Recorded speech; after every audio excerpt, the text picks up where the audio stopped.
A Epístola aos Hebreus, dentro do cânon do Novo Testamento, integra a penúltima seção denominada Epístolas Gerais ou Católicas, onde estão ainda as epístolas de Tiago, as de Pedro, as de João e Judas. Esta é a maior das epístolas gerais. A sua grandeza não se define apenas pelo volume de textos, mas também pela profundidade dos temas abordados.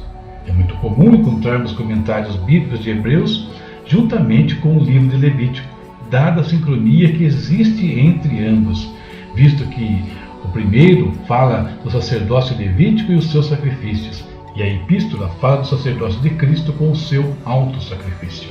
Hebreus é uma das poucas epístolas que não traz no seu bojo nenhuma indicação de quem foi o seu autor, muito menos quem era o seu público-alvo. O título, aos Hebreus, passou a ser incluso a partir de um certo período da história da Igreja, ainda nos primeiros séculos. Contudo, nos documentos originais mais antigos não existe um título definido.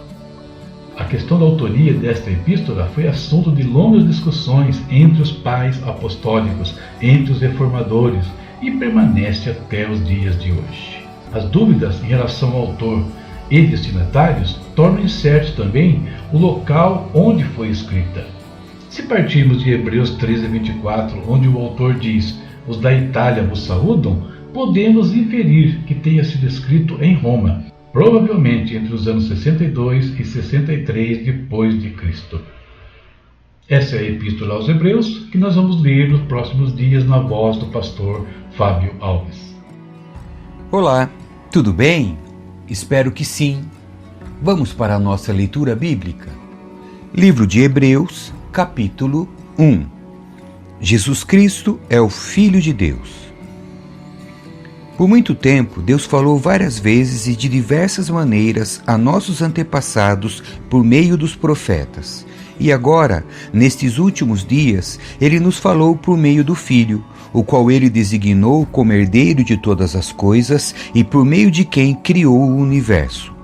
O Filho irradia a glória de Deus, expressa de forma exata o que Deus é e com sua palavra poderosa sustenta todas as coisas. Depois de nos purificar de nossos pecados, sentou-se no lugar de honra à direita do Deus majestoso no céu, o que revela que o Filho é muito superior aos anjos e o nome que ele herdou superior ao nome deles. O Filho é maior que os anjos.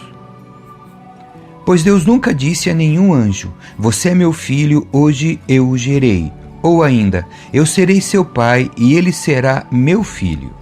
E, quando ele trouxe seu Filho Supremo ao mundo, disse que todos os anjos de Deus o adorem. A respeito dos anjos, ele disse: "Ele envia seus anjos como os ventos e seus servos como chamas de fogo".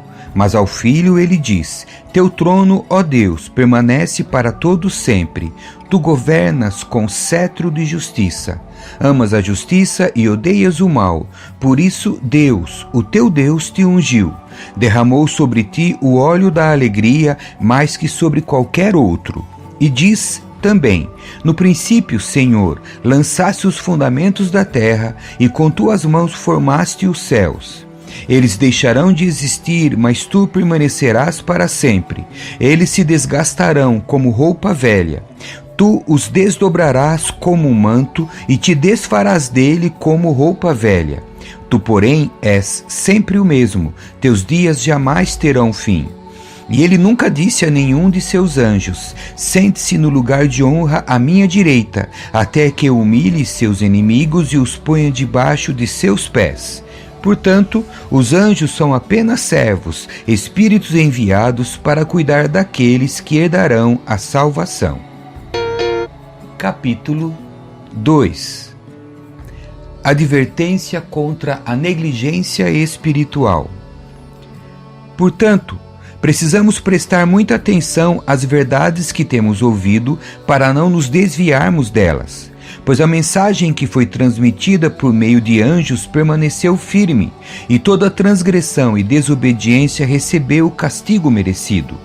O que nos faz pensar que escaparemos se negligenciarmos essa grande salvação, anunciada primeiramente pelo Senhor e depois transmitida a nós por aqueles que o ouviram falar? E Deus confirmou a mensagem por meio de sinais, maravilhas e diversos milagres, e também por dons do Espírito Santo, conforme sua vontade. Jesus, o homem. Além disso, não são anjos que governarão o mundo futuro a que nos referimos, porque em certo lugar alguém disse: quem é o simples mortal para que penses nele? Quem é o filho do homem para que com ele te importes? E, no entanto, por pouco tempo o fizeste um pouco menor que os anjos, e o coroaste de glória e honra. Tu lhe deste autoridade sobre todas as coisas. Quando se diz todas as coisas, significa que nada foi deixado de fora. É verdade que ainda não vimos tudo ser submetido à sua autoridade. Contudo, vemos Jesus, que por pouco tempo foi feito um pouco menor que os anjos e que, por ter sofrido a morte, agora está coroado de glória e honra. Sim, pela graça de Deus, Jesus experimentou a morte por todos. Deus, para quem por meio de quem todas as coisas foram criadas, escolheu levar muitos filhos à glória. E era apropriado que, por meio do sofrimento de Jesus, ele o tornasse o líder perfeito para conduzi-los à salvação. Assim, tanto o que santifica como os que são santificados procedem de um só. Por isso Jesus não se envergonha de chamá-los irmãos quando diz: proclamarei teu nome a meus irmãos, por meio de teu povo reunido te louvarei. E também afirmou: porei minha confiança nele, isto é, eu e os filhos que Deus me deu. Visto, portanto, que os filhos são seres humanos, feitos de carne e sangue, o Filho também se tornou carne e sangue, pois somente assim ele poderia morrer, e somente ao morrer destruiria o diabo, que tinha o poder da morte. Só dessa maneira ele libertaria aqueles que durante toda a vida estiveram escravizados pelo medo da morte. Também sabemos que o Filho não veio para ajudar os anjos, mas sim os descendentes de Abraão.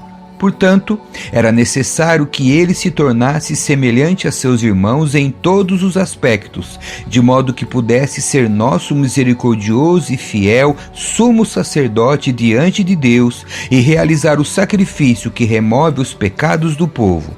Uma vez que ele próprio passou por sofrimento e tentação, é capaz de ajudar aqueles que são tentados. Amém. Que Deus abençoe a sua leitura. Tchau.